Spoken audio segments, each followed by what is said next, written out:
What are the qualities that you want to find in somebody that could be like a lifelong partner for you, or somebody that you could have a relationship for more than a few months, perhaps several years, maybe for the rest of your life? It's an extremely great question. And when you first meet somebody, they're not laying all their cards on the table. They're trying very hard to impress you, to please you. So all the other aspects of their personality that they may be a little bit ashamed of, but that aren't so great, they're working hard to disguise it. So you're kind of lured into getting into a relationship with this person, but you don't really know who they are. You don't really know their secrets, their shadow side, their darkness.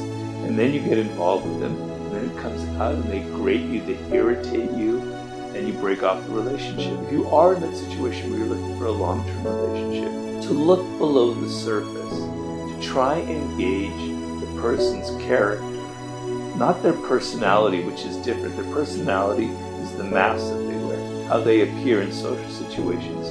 You want to look at what's underneath that, all of their character, how strong they are, whether they're a person who shares your basic values about life, who has a kind of inner strength.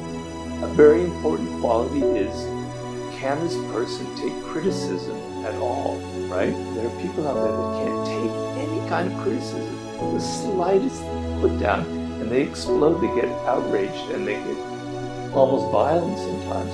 You can't be in a relationship if it's someone that you can't criticize or tell that this is behavior that bothers you, right? If you ever say the slightest thing that's actually quite simple and basic, but they take offense at it, they take offense too easily, that should be a sign of, damn, I can't be with that person for very long because they're going to be offended constantly and I won't be able to tell them what I truly feel, right? So you want to look under the hood, you want to see the underlying strength of that person's character.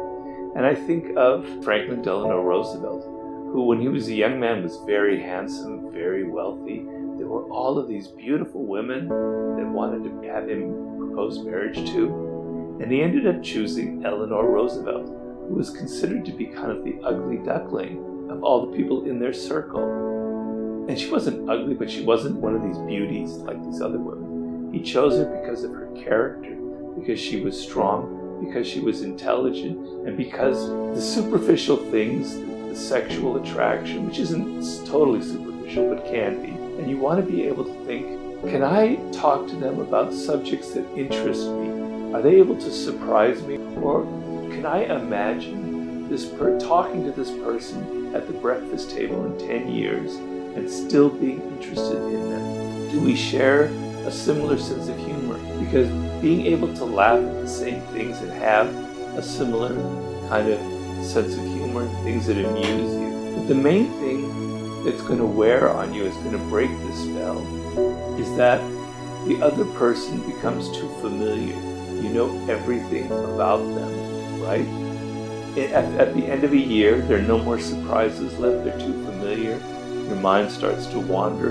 Maybe there's somebody out there who's more interesting. So think of somebody who has a little element of mystery to it. You don't completely know who they are.